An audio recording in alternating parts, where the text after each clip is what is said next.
you have a question, raise your hand and I'll write you down. Jim's going to start with an opening comment. Hey, guys.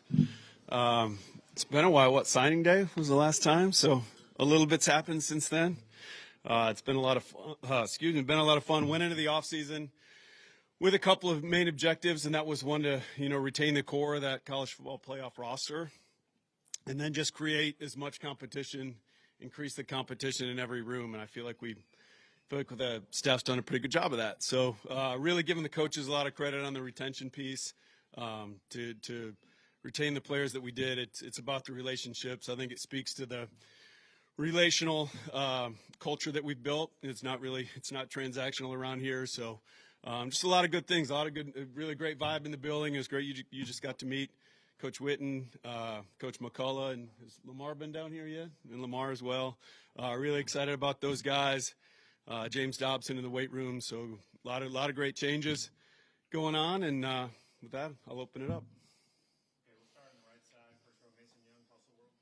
Yeah, Jim, you just talked about it there, but being able to retain one of the core from last year, how big was it to get Kip Lewis and Isaiah coming back? Yeah, that was incredible. So there was 3 guys that came to me asking about, reaching out to NFL GMs and kind of gauging where the league was on them, and Kip and Isaiah were 2 of them. So yeah, those guys both had opportunities to go to the NFL, and so to get them back is huge. They're both leaders for us. I think everyone's, heard me say game day Kip is different. It would have been really hard to replace his juice on game day. So we're glad we got Kip back. And Isaiah, it's hard to lose playmakers. So really cool to get those guys back. I'm just curious about what you think you've taken from sort of the first year you were here into this, and just made it better in terms of, whether it's going after certain guys, keeping other guys. I don't know. What have you learned that sort of translated to make this as successful a go as it seems to be? Well, what I've learned, I don't know how much time we got up here. I've learned a lot. No, I just think the biggest thing over the past year, because, it feels a lot different standing up here now than it did a year ago. There's been a lot. Just getting the process, the structure in place, building the trust factor with the coaches.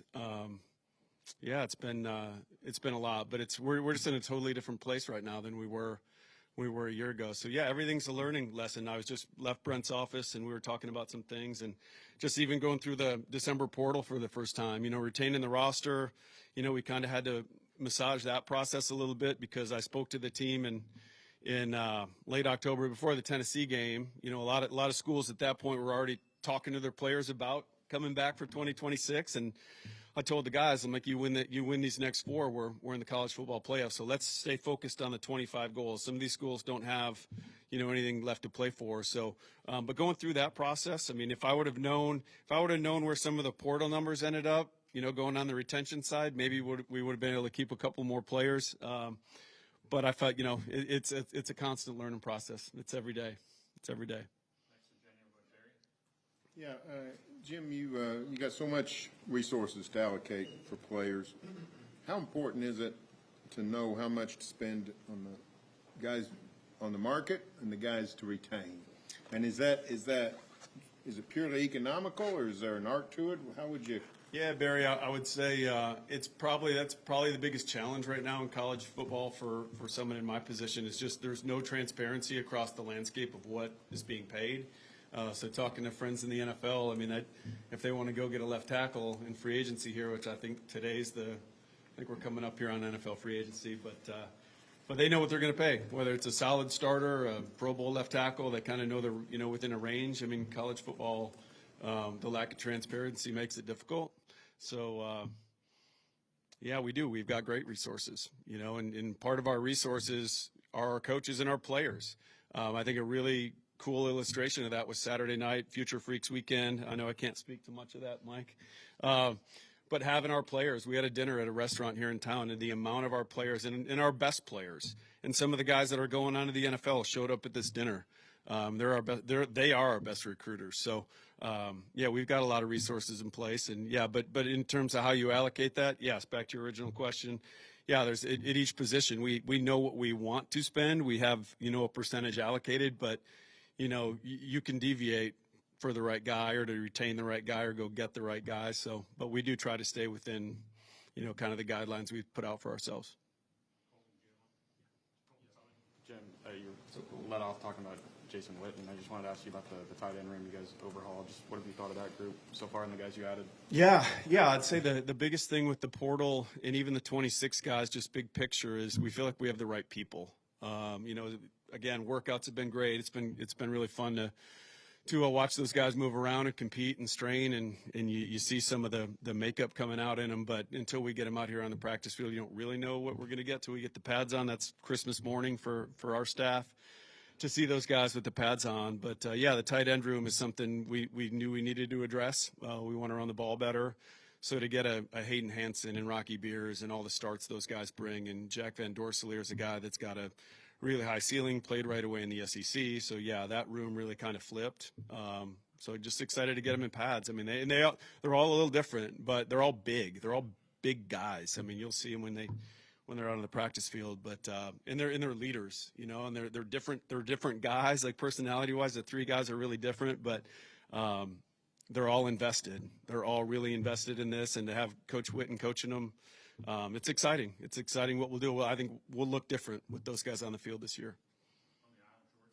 Yeah, Jim, you talked about it's been 1 year about since you've been hired, and a lot's happened since then. Team won 10 games. You had 10 guys go to the combine. You guys have the #1 recruiting class right now. How much different is the program today than when you first took over, and how did you maybe get this momentum, get to this point? Yeah, it's different in all those areas you spoke to.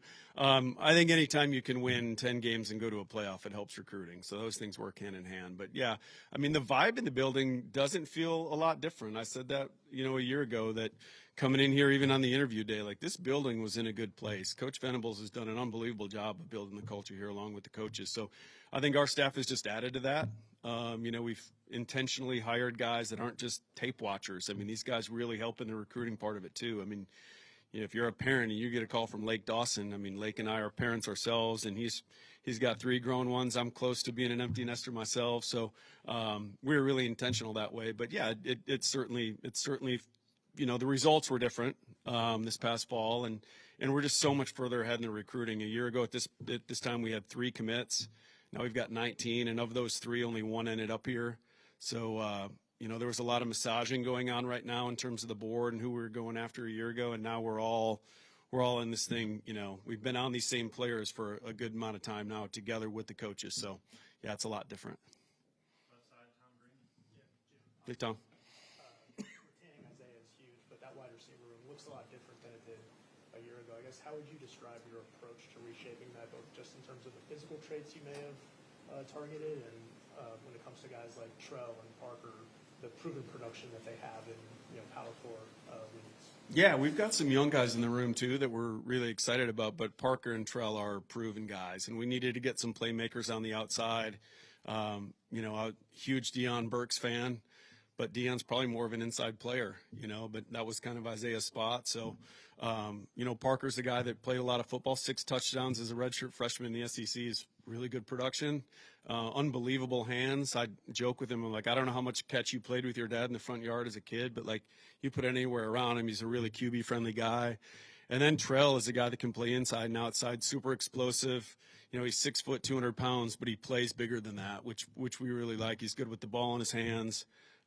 That was the main focus too, along with the tight end room. We just needed to get better around John, and we needed to equip Coach Arbuckle with, more people to, be more multiple on offense and be more effective on offense. So yeah, those 2 guys were huge, getting Parker and Parker. We didn't see that coming. We didn't see Texas dropping Parker that way. So that was huge for us. Yeah, Jim, you talked about kind of the linebacker room. You had some shuffling there. Just what did you see from Cole from Michigan and bringing him in to kind of fill that spot? Yeah, I think anytime you play against, another team and you do the advanced scouting work on them. I mean, Cole's the guy that we really liked when we did the advanced work for Michigan. And then he's big. I mean, the guy's just a hair under 6'4". He's 230 pounds. He's like a 10.8 broad jump. I mean, this guy's a really explosive athlete. He was a stats major at Michigan, and I took 2 stats classes at Michigan. I didn't do real well in them. So he was actually a stats major. It tells you. So really smart guy as well. So yeah, he was a guy that we went after hard. With we didn't know what was going to happen with Owen Heineke. You know, we kind of anticipated that could be a potential loss. So, yeah, Cole's the guy we targeted, and he's fitting great. He doesn't say a lot. He's up there all the time. I feel like between, I think there's a lot of opportunity in that linebacker room right now, and they all kind of feel it. So, like James Nesta, Taylor Heim, the 4 freshmen, like that third floor in Coach Streiling's office, every time I walk by, there's players in Coach Streiling's office. So just a lot of really good competition in that room, and that's a great thing to have. Jim, the first week the portal's open, you get all the splash people that you're trying to bring in. But how important or how tough is that second week when you're trying to add those final pieces? Yeah, it's different than NFL free agency. We had a really good plan.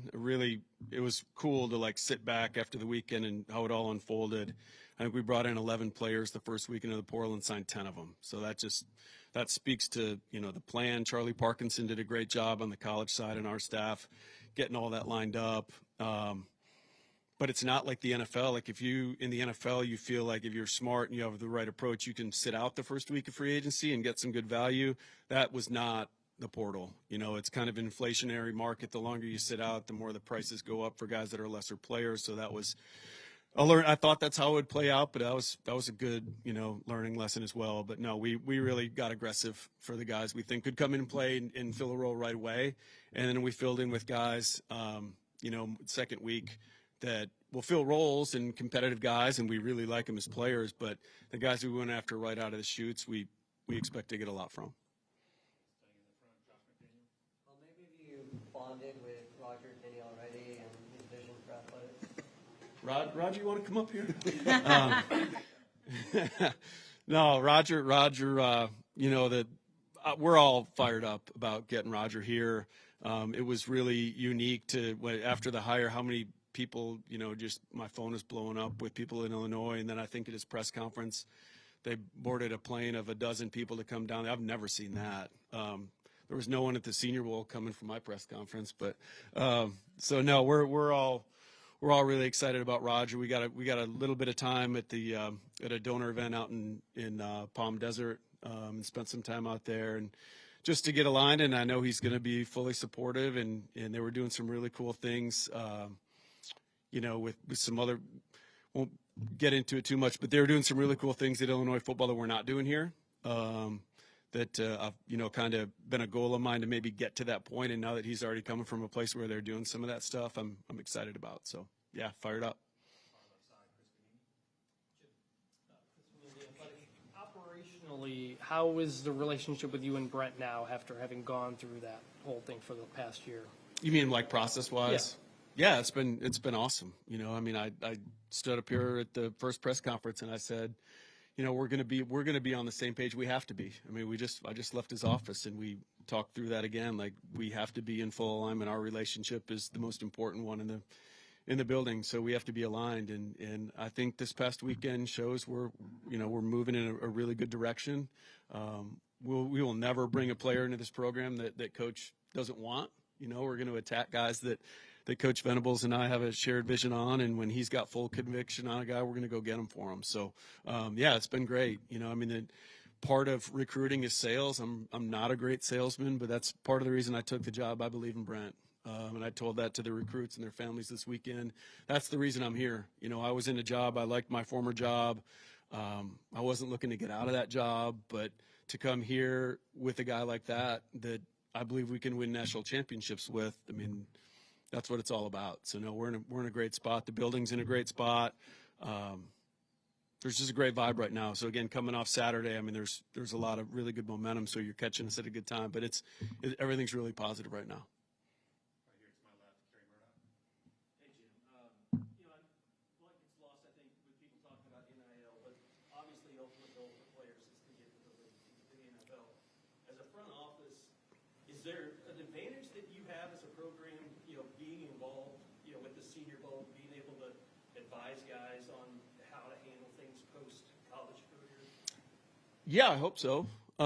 Sure. There's just decades and decades of relationships there. So I think the biggest thing is they're going to, NFL teams are going to trust what they're getting coming out of Norman, Oklahoma. Again, I'm never going to lie for our players. those guys, the general managers, those are guys I started out with 25 years ago on the road with. So I'm not, but I don't have to lie for our guys. This is a great program, and knock on plastic. But, we off the field, I look around, there's a lot of other programs with headaches that they're dealing with. We don't have any of that here. And that's, again, testament to Coach Venables and the coaching staff. But so, no, I mean, we've sat all those guys down before they went off to, combine and everything. We just did it with the rising seniors. We did every rising senior got with a member of our staff. I think we split it up. We had 3 or 4 guys. I think I did Mateer, Peyton Bowen, and Kip, and went through like a mock NFL, combine interview. We taped it. We videoed it. We got them feedback. So, yeah, we're trying to get those guys ready. But the coolest part of the combine, everyone saw Dion Blazes 40 and Grayson and Spears Jennings. I think all 3 of those guys were the fastest 40 in their group. Someone can correct me if I'm wrong, but they all blew it out, and you can see that on TV. But the coolest part for me was just my phone blowing up with guys over the course of the 4 or 5 days of Indy of, man, so-and-so just walked out of our interview room, and he crushed it. So, yeah, just getting those guys prepared, and so hopefully there's value in that. Yeah. You mentioned just the results of the combine. Is there anything that you guys do as far as, getting those guys with trainers or making sure that they're training the right way? No, their agents handle that stuff. But again, you're not just gonna get fast or get explosive from January to February. So again, I think that's a testament to all the work that Schmitty and Coach Dobson and the guys have done down in the weight room over the guys' careers here. You don't just train for a couple of months and do that. So. Second row left side, Ryan Chapman. The offensive line had great retention with the young guys you want to bring back. How is that process as far as backfilling some of that depth and also infusing competition for this group going into the spring? Yeah, it's good to get those guys back. A lot of starts. So, yeah, we added almost over 8,800 snaps this year in the offseason. I think we were top 5 in the SEC in most snaps gained and top 5 in least lost, or however you say that. And on the offensive line, it's going to be huge. So to get all those guys back, Jake at center, kind of being the anchor of that line, and Marion Harris was a huge add for us, a guy that started 24 games at Arkansas, like proven guy in this league that can play guard and tackle. He's going to be a right tackle here, but another guy that gives us position flexibility. And yeah, some of the other guys through the portal are going to have a real chance. We saw something on tape that we think that there's some upside there, and there's some young guys. I mean, there's 2 guys in the freshman class, Noah Best and Deacon Schmidt, are working really hard and doing really good things. So we're excited about that group. That room's heading in the right direction for sure. Just want to ask you mentioned it earlier, but Owen Heineke and just the way that situation unfolded, the uncertainty there, just with his eligibility and all that. Just what did you learn maybe seeing through that process and kind of how that unfolded? Yeah, still learning, I would say. We're still working through some of that. We're not giving up. Yeah, Owen's just a guy you want to fight for. We've got a locker room full of great young men, and Owen's incredible. Been in a lot of close contact with he and his dad through this process, and through Owen's Senior Bowl and Combine. He came back last week, and we were watching practice together, and I think it got him really juiced up about potentially maybe coming back here and being a Sooner, being around his teammates again and seeing those guys work. But he's special. He's a really special young man. If it ends up where he's in the NFL next year, whoever gets him is going to get a really good football player and a great young man. But yeah, we're still working through that. How difficult has that been, just not knowing what that process would unfold, but you've also got to worry about managing the roster and positional needs? Absolutely. No, I mean, we had to account for Owen not being here, right? So we did what we did in the portal to do that. But again, if there's any sliver of hope of getting Owen back, we're going to do that. And again, it's not hard on me. It's the hardest thing on Owen. I mean, he doesn't know where to focus his time. I mean, I'm in NFL draft. Am I doing that? Am I chasing that? Am I going to be a Sooner again? So I know it hasn't been easy on Owen, but his maturity, like, he's handled it great. But yeah, it's been a lot harder on him than us. Time for 3 more quick ones. If you just keep it to one question. Third row, Curtis Fitzpatrick. Hey, Jim, wondering about the portal schedule change and how the calendar's been altered. You don't have the spring portal. Yeah, it's great. I was going to ask, do you like the change? Does it benefit you and your staff? Yeah, I'm going to like it when we get to April and there's not another portal again. Yeah, I mean, you just work with whatever's in place. So and that could change next year. But this year we know there's not a spring portal. It's going to be good. We're going to have a spring game, so that's nice that we're going to be able to do that and be out in the stadium and get after it a little bit. So that's great. But no, you just deal with whatever's put in front of you that year. And in college football, you got to be ready to pivot. We talked about that a year ago at the first press conference, and we'll be ready to do that. But yeah, the December portal was. Again, I think if you had a plan in place and you were ready for it, it was great. I loved our portal process, so couldn't be happier with it. Yeah, Jim, they had a big roundtable in Washington. With no current GMs in it? Yeah. Yeah. No current GMs. Yeah, no one with boots on the ground? Yeah. That's crazy. smart. But what's your overall thoughts of some of the things you heard coming out of that, maybe potentially where things are moving forward, or where you hear it's maybe I'm gonna shoot you straight. I didn't pay a lot of attention. We were getting ready for the Future Freaks weekend, and I didn't have a lot of time to pay attention to that. You talked about the retention piece a little bit. And Brent has talked about the longer a guy stays in the program, the better off he's going to be. But in today's time, guys are flying out and things like that. You guys did a pretty good job of retaining players. How much do you talk to those guys, and how much are they buying into the longevity of being at a place like Oklahoma can help them do what they want to do at the end, which is play in the NFL, instead of just chasing a dollar or whatever? Yeah, I'll say everyone in the building works really hard at the relationship and creating a culture here, and that's real, and talking to the parents that were in town this weekend and the players, it's almost easier when we have those weekends on a game day, because I just tell them, go out in the stadium and watch our players. Like, watch them coming on and off the field, and watch them celebrate with each other. Like, a lot of schools preach brotherhood and all that. I think it shows up on the field. But yeah, so that goes into the retainment part of it. And then I think when you see guys come before you that develop in year 3 and year 4 and stick with it, like whether it's Grayson or, Fabechi, some of these other guys that, have breakouts in year 3, year 4. I mean, even Jaron Kanek, for a guy that switched positions and stuck with it and worked hard and was about the right stuff. That helps, and then when they see the guys in the locker room having that success. So it all feeds into itself. So we're always going to work hard. We want to live, we want to retain our players. We want to recruit and develop and retain our players. And again, we lost a couple guys, a few guys that we would have loved to have had back, but that's just not the reality of college football anymore. And they wanted to go start somewhere else, and that's great. We look forward to seeing those guys at their next stops, and hopefully they're killing it. Thanks, guys.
Yeah.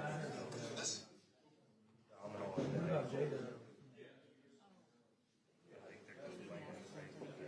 That's what I mean.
brought to you by Allstate. Some people just know it when they come to car insurance by checking Allstate first. Allstate, here's the good chance. We're still waiting head coach Frank Venables, but while we wait for men's basketball, they got a big win on Saturday night over Texas and Austin, and overtime, no less.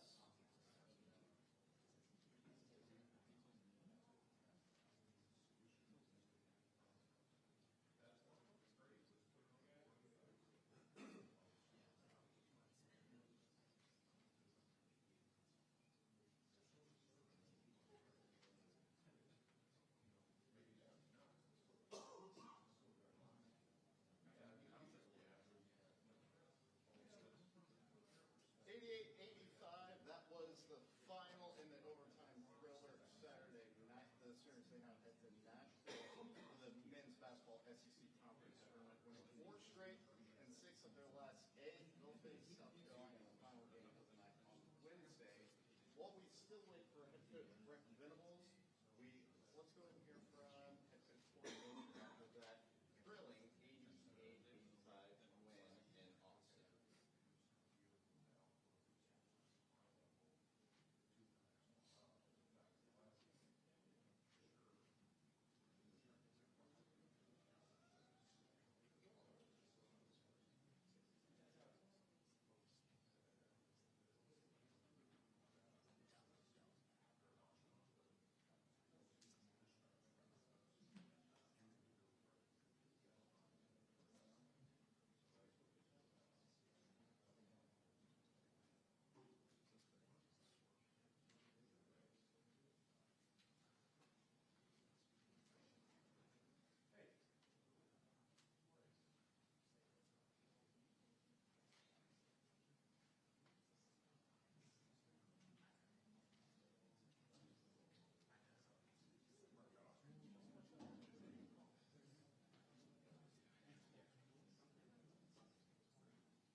All right.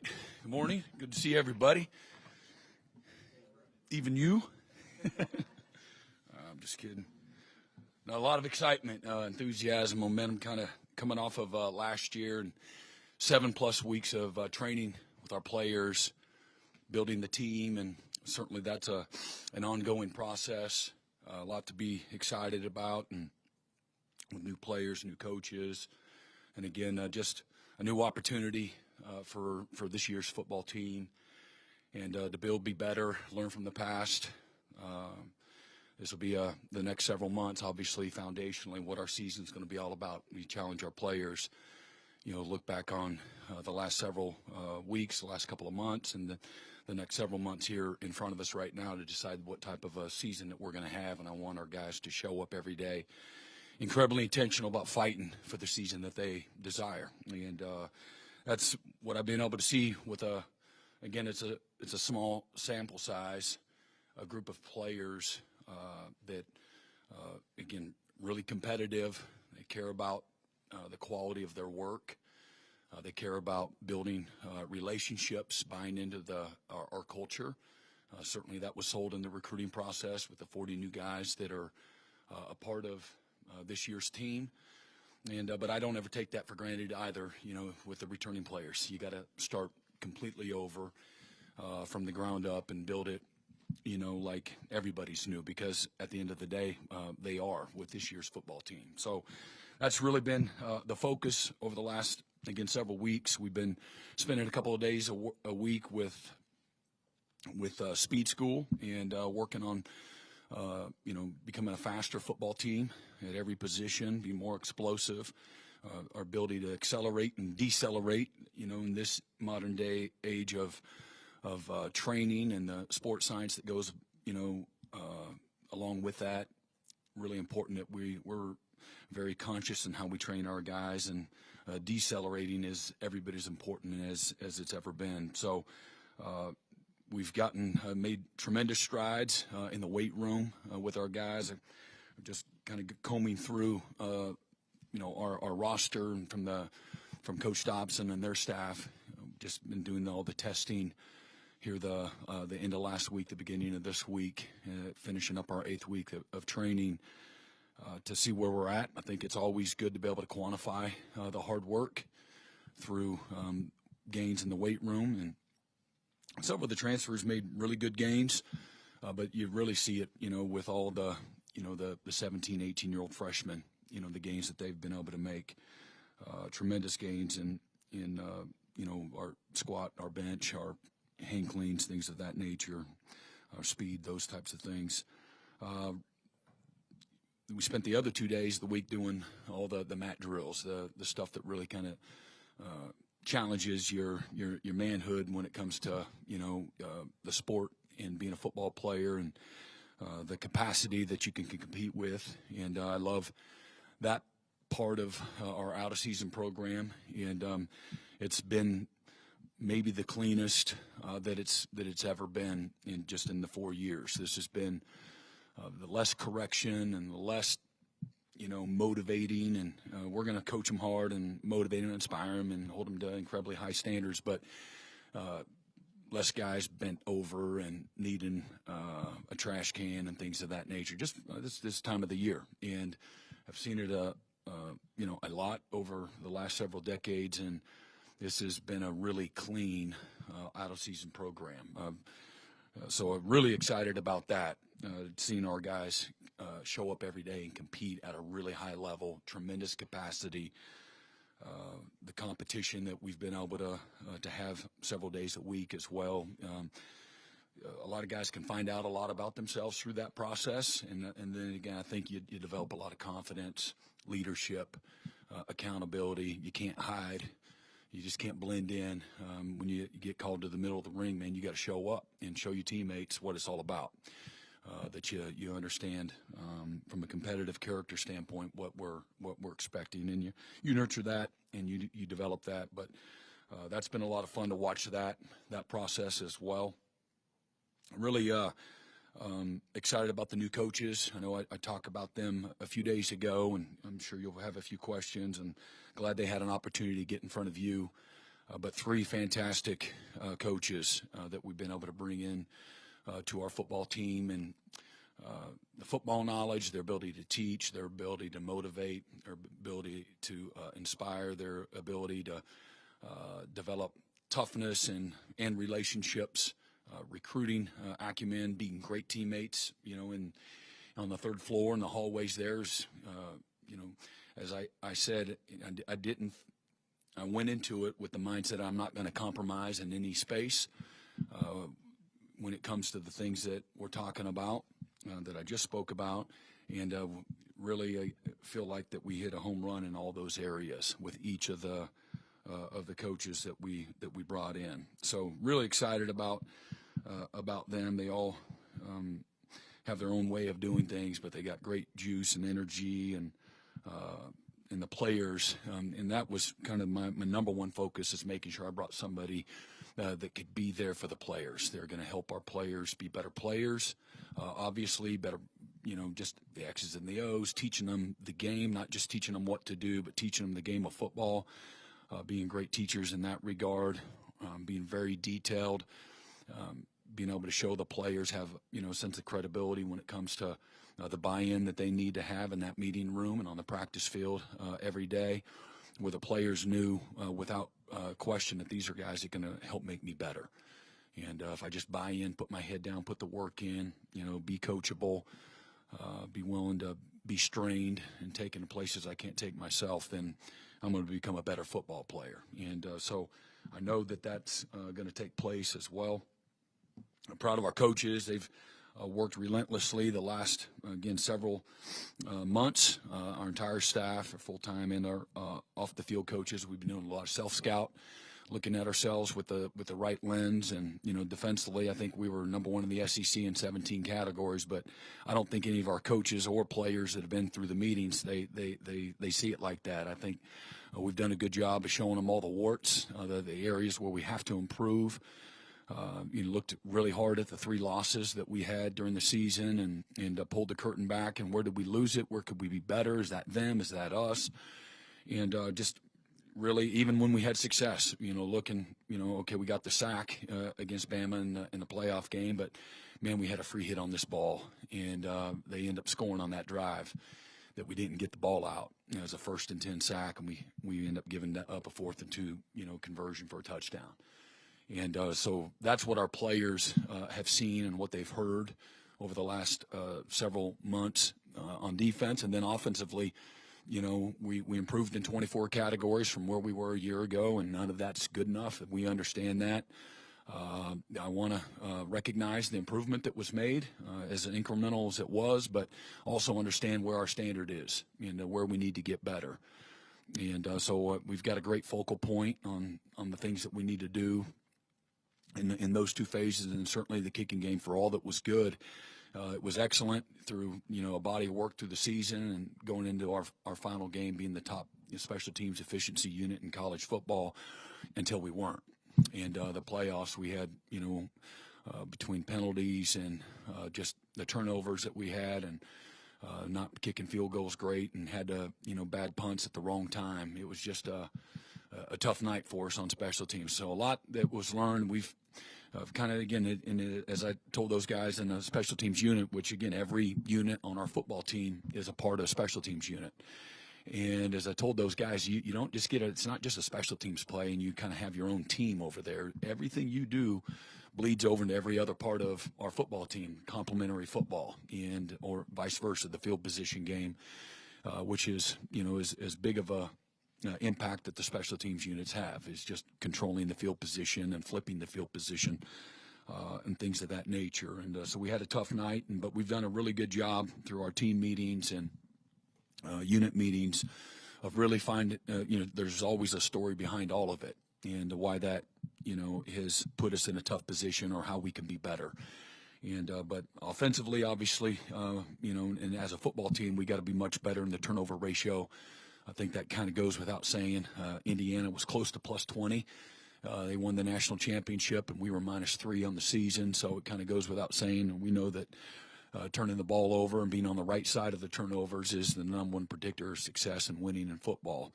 And but we got to have better game control as well, running the football, creating more explosive plays, being able to play with a little more rhythm. I don't mind punting. We need to be able to get more first downs. Now, we were excellent when it comes to the red zone on offense, tops in the country. We just need to get down there a lot more. We're also 100 plus in the country in red zone opportunities.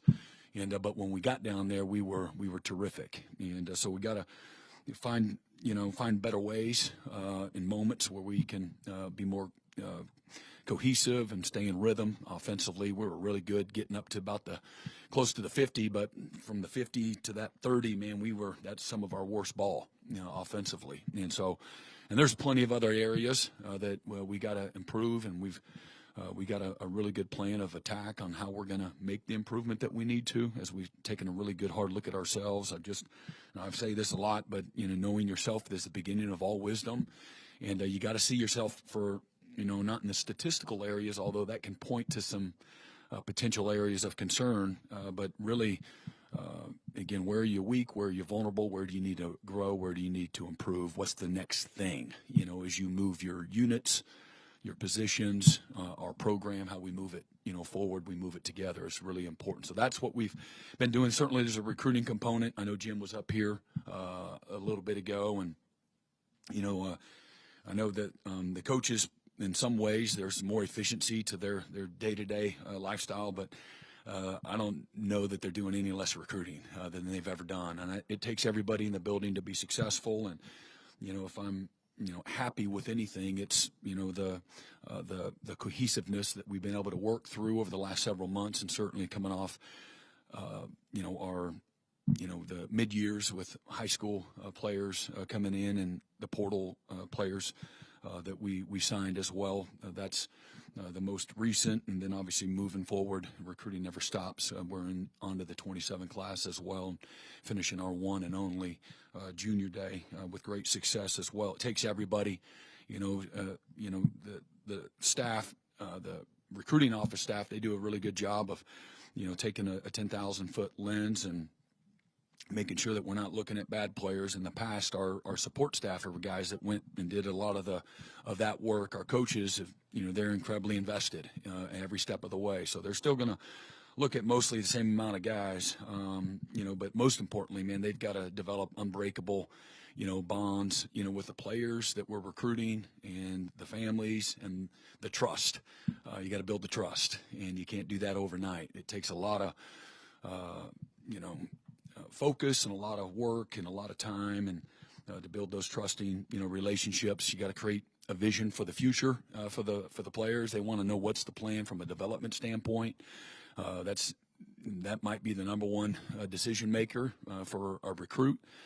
Contrary to popular belief, every once in a blue moon it might be money, but it comes down to what's my opportunity and what's the plan for development, and then do I have a relationship that I really feel is the kind of relationship that I want to have if I'm going to choose this as my forever home.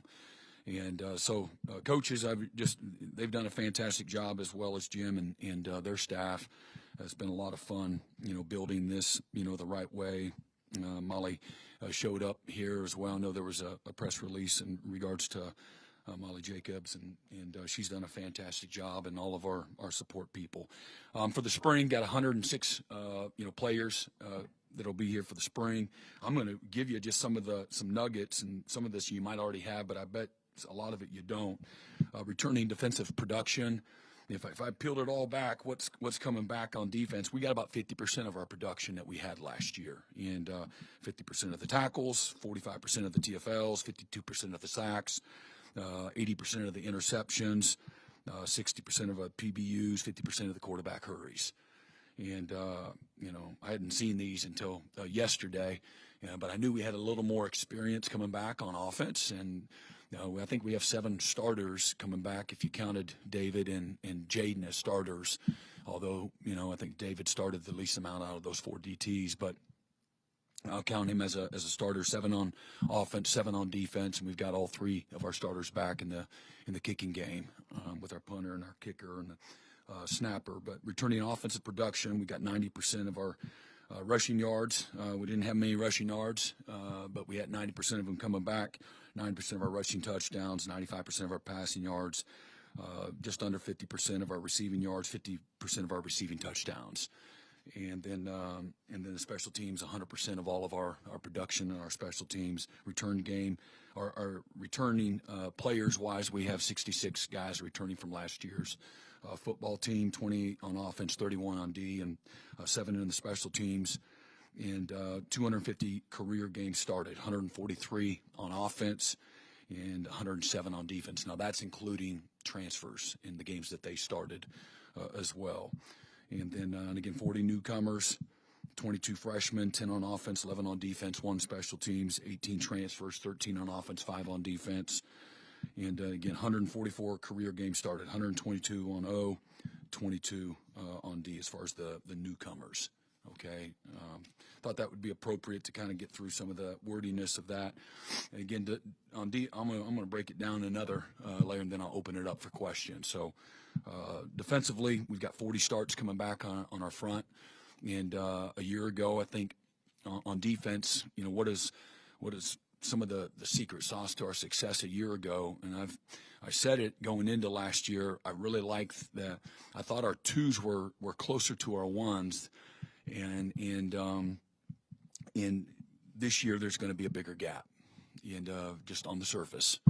So we'll see what we can do, and that's what I've challenged the coaches, man. And I'm going to say the same thing at linebacker, and I'm going to say the same thing, you know, in the secondary. You know, we got a few more guys back in the secondary, but 33 starts at linebacker is it. And you know, that's with Cole Sullivan thrown in there. And then at DB, we got 56 starts coming back. On offense, we got quarterback 31 starts, running back 16 starts, receiver 67 starts, tight ends 47 starts, offensive line 104 starts. And obviously, again, you know, of our 7 starters on offense, you got 4 guys up front, and that's Heath Ozida, who has started 10 career games. He's not included. When I say 4, he can be he might be one of those starters too.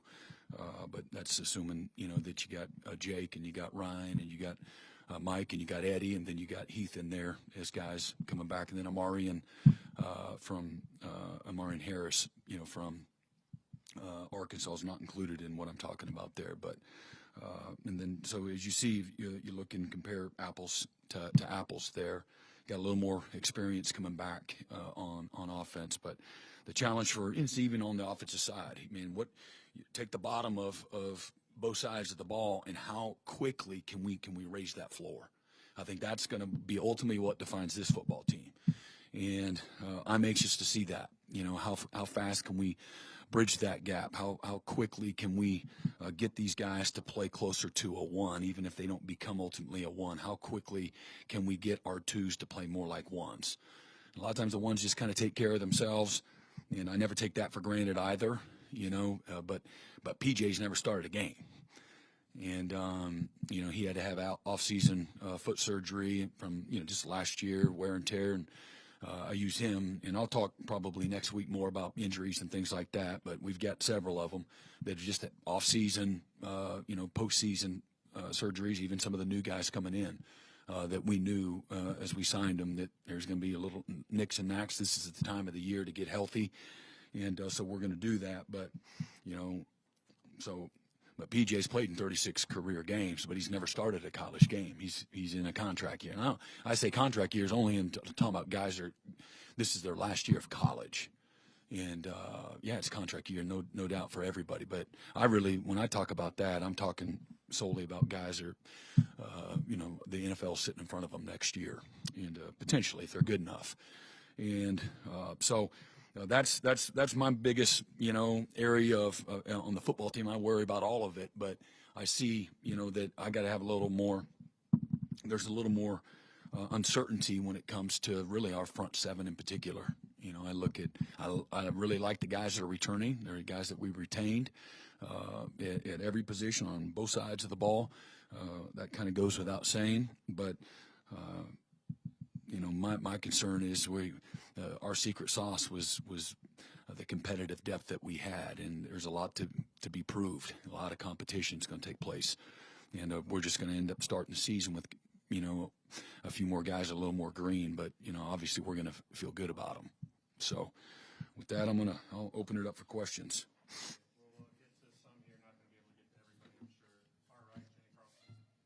You talked about your new coaches a little bit, but could you dive into the weeds a little bit more about Lamar? You obviously, your defensive staff has a lot of guys that you have previous experience with. What was it about Lamar that made you want to bring him here?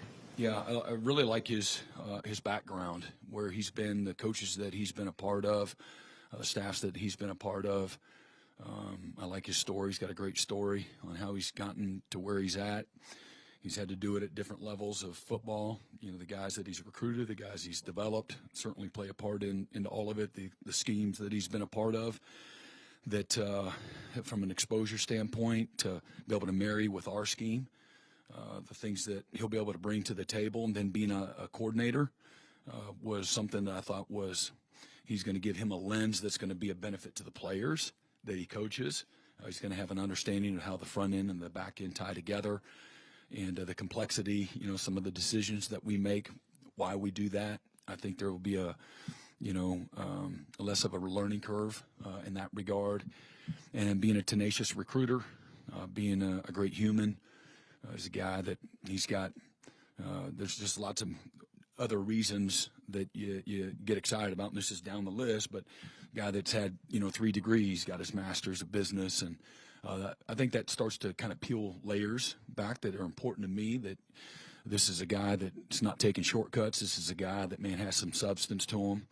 And then why would you be interested? Because he had lots of opportunities, turned down lots of college jobs, lots of NFL opportunities in the middle of this process. Certainly had some leverage, because he was still getting paid by Michigan to find the right job. But this was the job that he wanted. And for the right reasons, he and his wife are from Texas. And so, getting a little closer to home. But that was down his list. I think most importantly, he wanted to be in this system and have an opportunity to be in that staff room with the coaches that we have. And then was low maintenance in the whole process. We announced it, a couple of them at one time there, but he was ready to. The moment I offered him the job was after an exhaustive search. I spoke and interviewed over 10 different DB coaches from across the country, both in the NFL and in college. Certainly we looked even in-house and as well, because we've got capable people in-house. But those were the main reasons.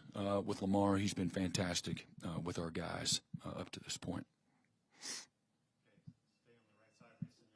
Yeah, Brent, from a retention standpoint, to be able to get Kip Lewis and Isaiah Satania, convince those guys to come back for another year, just how big is that? Yeah, huge, obviously. Experienced players play at elite level at times. And, Isaiah might have been my most favorite football player on our team. I'm going to make somebody mad, hurt somebody's feelings. Good. But I love Isaiah, his competitive spirit, the way he strains, his durability. He's a great practice player. He shows up every day with the right kind of mindset to compete, selfless in every way. His preparedness and readiness is elite, and it's great to have, again, his production, his experience, his leadership. And, again, I think he elevates everybody around him. Kip, again, I love watching Kip play on game day. Kip, his focus and his why to come back was, great wisdom. I'll let Kip tell his own story there, but his motives are pure, and one of the most disruptive, linebackers in all of college football that's invested in this program. Going on, I guess it'd be his 5 years here, and he wants to get better, wants to improve, wants to help us compete, and chase a national championship. And his wisdom and all of his experience is just going to be, great, and has been up to this point. For the rest of the football team, the defense, and certainly the linebacking group that he's a part of. Just talked to Jason, and he kind of mentioned that. How was he? He was great. He was great, yeah. He talked about how you and him aligned, and he knew immediately that he wanted to coach for you. What stood out about him, and just kind of how have you seen him take over that tight end room? Well, obviously he had one of the best professional careers in the NFL, in the history of the NFL. Who hangs around the NFL for 17 plus years? You don't do that by accident. You got to have something to you. You got to be talented. You have to have amazing durability, the training, the commitment, the sacrifice. The desire, he wasn't chasing money, he's chasing purpose.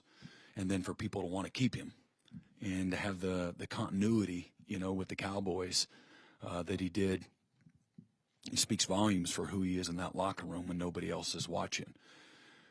So I knew there was a leadership value. I'd been around him several times prior to it ever getting to, hey, I need to offer you the tight ends job. And there was an alignment in what a coach should be about. You know, football saved his life. He is polished up. You see the polished up version, but man, behind the glory, there's always a story, and he's got a great one. And, you know, to how he was raised and to what football did for him in his life, there's an alignment, you know, to feeling like football saved your life. And you wouldn't, you know, be in this position had it not been for the coaches that poured into him and helped him when he needed it the most. And so his lens he's got a great lens. It's a great lens because it's like my lens, right? But in reality, there's a lot of, you know, I get him, and I love what he's about. He's got a lot of substance to him. He's a fantastic leader as a head coach, you know. And I said this, you know, everything that he's done, he's put his hands to, man, he's been excellent at, you know. He's represented what an incredibly high, impeccable standards, what they look like, and how he's done it. You know, he hadn't used players to you know, create opportunity for himself. He's been a guy that's been fully immersed in every situation that he's been in. He's a loyal and devoted husband and father, and just a fantastic football coach. He's a great mentor and teacher, passionate, tough, all of those things are the things that, you know, I was attracted to. And then again, it was just one more thing. He said, you know, I'm all in. I'm coming to Norman. And I knew he had just turned down, you know, an NFL opportunity to go do the same thing. And but he wants to. I think he sees himself as somebody that can impact and influence the, you know, people that need it the most at their times of life and their journeys. And so that was really sealed it for me. Coach, obviously big recruiting weekend last weekend, 10-win season. How do you feel about the trajectory of where you guys are going right now? Yes, it's really good. I mean, in this space, I think it was around 30 guys that we brought in, and we had a great foundation that were already committed. The types of people, you know, we're not inviting people, you know, 4 or 5 days ahead of time, you know, to come. This is a group of people that we've been highly invested in, and them and us over the last several months, most of them, a few of them, you know, for well over a year. And so there's deep relationships with their families and the players. It's really important for us foundationally that we're bringing in the right people into our organization. And again, piggybacking off of the momentum that's been created through, you know, the last several months. And again, several of these guys having come to see us during the last season and last summer at camp, things of that nature, feel fantastic about the people that have decided to be Sooners and what that commitment looks like. You know, we're very thoughtful that way. We're not trying to trick anybody to come to Oklahoma. You know, guys that come to Oklahoma understand the challenge that's in front of them. They know what they're signing up for. And so my excitement, our shared excitement and enthusiasm for where we're at in recruiting right now is because we've laid it out very clearly. We've been over the top clear on the expectations, the standards, and how hard what they're getting ready to do. You come to Oklahoma, this will be one of the hardest things you've ever done in your life. Okay, it'll be worth it. Okay, but make no mistake.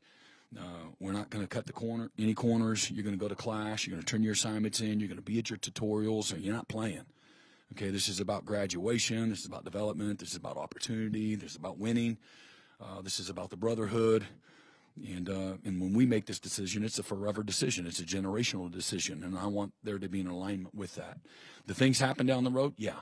We're not going to be immune to that. That's, you know, the modern age of college football. But you know, my expectation is we'll have less because we've been thoughtful in that process. We've not tried to force a commitment. When a guy commits, he understands that's like, you know, what that means. And you're all in every way. And so that makes me, and I know I share this with everybody else in this space that loves Oklahoma, that makes me really excited. And where we're at and what's in front of us here too, you know, going through the, you know, spring ball, there'll be several 27s and and even the 28s. We're fully already, down the road with several 28 prospects. That's just how you have to recruit, right? And not that you want to be first, you just want to be right. And I feel like in 27 in particular, we really feel like we're right, and we're on the right types of people that are scheme fit, that are locker room fit, and can help, again, take us from good to great. And as I told the players, that was last week, we talked about taking this program from really good to great. And it sounds like it looks like this in everything that we do, but it's the smallest step, but it's the hardest step. Okay, that's the rare air that we talk about, and it's not any one thing, it's not any one player, it's not any one coach, it's all of it, and it's the hardest step. And so really feel like the 27 class aligns with us, and for the immediate future, obviously they won't be a part of this season's team, but incredibly excited about the people that decided to be Sooners, and again, where this class has an opportunity to go in the future. And how it takes 2 or 3 years to really see. A lot of times you see the impact year one with how many guys contribute, and I think we have, over everywhere we've been, whether it's defense or this football team, what we've done the last 4 years, we've had several freshman All-American, and I think 2 of the last 3 years we've played the most freshmen and redshirt freshmen in all of college football. So the foundation has been good. We've recruited very well. Last year, the 25 class was our worst class. It was around 15, 16. The school I came from before, I don't think they ever got in the top 15, and we're one of the winningest programs in college football during that time. So finding the right people is important, as we know. We built off of momentum some other seasons. I think we had a couple of classes that are around 8, and we had a top 5 class, I think, after our 10-win season in 23 as well. So this has a chance to be an excellent class, continue that momentum. I think we've been very efficient in our identification and selection and recruiting process. Hey, Brandon, can you talk a little bit about Bishop Thomas? He hasn't gotten a lot of talk. Kind of quietly came in, new defensive tackle for you guys, and just his overall, what he's done throughout this winter and spring, and what you all seen. Yeah, so Bishop, if you all saw him earlier. You got it. Oh, no, was that later today? I got you. Okay. Yeah, he looks like he's about 40, and he looks like he's I won't even say it. So, but he's got an old soul to him. He's been at 3 schools. Was very guarded when it came to after we watched his tape. Wanted to find out how did we get to this point. Again, everybody deserves some grace. Oklahoma is a place of grace. I wouldn't be here if it weren't for some grace. So, tell me what I need to know. And he was just very open and honest and transparent. And again, this is, as we know, you're dealing with 17, 18, 19, 20-year-old guys. You're going to do some. You ever do any stupid stuff when you were that age? Yeah, we all did, right? And not that he did stupid stuff. I'll let he tell his own story. But just a lot of growing and maturing and figuring out what he wants. His back's against the wall. He knows that. He's been fantastic since he's been here. He's developed a lot of really good habits, and he's got great focus. He's a pleaser. He's the guy that when he knows you believe in him, he wants to do well. I think from a football standpoint, what I liked about him on tape is he stayed on his feet. He was a really physical tackler. He made a lot of extra effort plays. He knows how to use his hands very well. His block rec was excellent. He's not a real big guy, but he played big. He played strong. He knows how to torque his body and be able to hold his own. And so I'm excited. He's got a chance to be disruptive, and hopefully he can give us some of the elements that Grayson Halton did. Will he? I don't know. We'll see. But he's got some of those traits with his quickness, his ability to stay on his feet.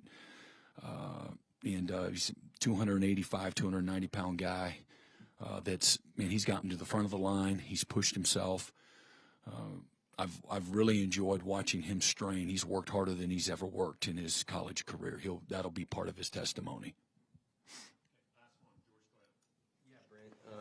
I heard you say the other day that John's on a mission this offseason. Can you talk about kind of just what you've seen from him this offseason? I'm sure he was a guy that maybe came here thinking he might just be here 1 year, had kind of the hand injury up and down season. what have you maybe seen from John this offseason? Well, I would say a lot of the same. You know, John was a great leader a year ago, and he had great self-awareness a year ago. But I think now that he has a body of work in the SEC and at the University of Oklahoma, I think that's able to help him focus a little more, where maybe he had a different level of success at Washington State. He was healthy. He did a lot of the same things here and had at times his best football. As I said a week ago, his best football was as good as there is in college football. And how do I become a better overall player, more consistent, play within the offense, get everybody around him better? As we know, that's a part of it. Can't play quarterback by himself. And but great self-awareness, self-analysis. You know, certainly he's in the building every day with his coaches and very focused in that space. And I'll meet with him, you know, frequently as well from a leadership standpoint. And again, try to give him a defensive lens with plays that we've made some different cut-ups for him, and just trying to, I think the more you know about the other side of the ball, like intimately, deeply, like you know it maybe better than your side of the ball, I think that you can just elevate your game to another level.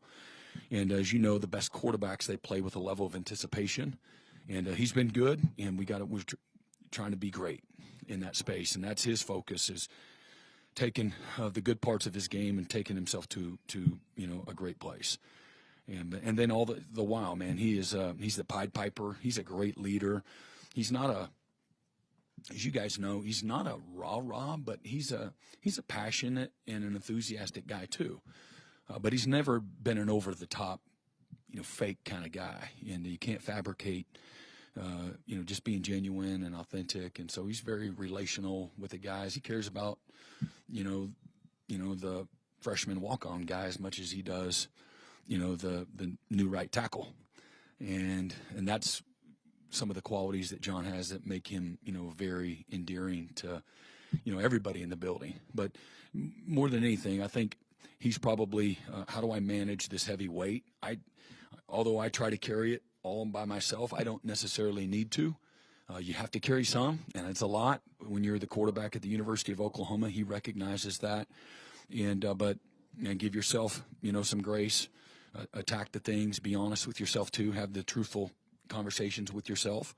He certainly has done that. Never been a problem for him. And as you know, and you cover, you know, all sports, a lot of people don't want to take that responsibility. They don't want to take that accountability. They want to, you know, be an excuse maker or a finger pointer and things like that. And that stunts your growth. John's the opposite of that. And sometimes he takes the blame when even it's not his responsibility. And so, you know, we try to, the offensive staff, you know, does a great job with it, but try to, you know, give him that balance and perspective that he needs as well. And you don't have to, if you want to get a couple more, I'll be respectful of that as well. And then I'll see you all next week as well. Yep. Hey, Brent, Smitty, Bob and you both talked about how important Smitty was, the offseason was to your program. You're moving him to the front office and you hired a new guy now. Talk about how that move, what that's done to the environment and how that's going with your football team. Yeah, I mean, I think our guys are incredibly invested in our strength and conditioning program. We've got a great staff down there. Jerry's done a great job of mentoring and coaching several of those guys, and we've got really talented people in that space. We brought in some really talented people as well, so I think that'll continue to move in the right direction without question, or I wouldn't have, you know, made that move and you know, hired the right people and things of that nature. But Jerry, you know, he's been a lone wolf for a long time. He has stood on his own 2 feet. As somebody that's impacted and influenced young people, taken into places that they can't take themselves. He's been at the top of the food chain, the best of the best for a long time. He's a Hall of Famer in every way. And if he does something that's, you know, uniquely Schmitty, is just the mindset and the thermostat that he sets at this incredibly high, non-negotiable space. And he's elevated young people and football teams for a long time, decades. And I think he was the only head strength coach. There was a head strength coach at 3 different schools that's won a national championship at all 3 places. And all the championships that he's been an intimate part of can't say enough about him. And, you know, for me, I know of that impact. I've watched it. I align with that for a long time now. And so I wanted to find out what's next. And there's an expiration date for everyone in every space, but man, he still has so much to continue to give. And so I'm not going to go on all the details, but you know, he's got an office on the third floor. It's always full of players and coaches. You know, he's a liaison for me in every space, but obviously in our, you know, sports performance teams, and helping me with practice regiments and things of that nature, calendar, mindset, you know, when the guys come in the building, you know, what that needs to look like, and just continue to enhance that. Mentor, that's not going to change as long as he's in the building, man. He's going to have great impact with our players, making sure they got the right mindset. Okay, all right, appreciate it. See you all next week.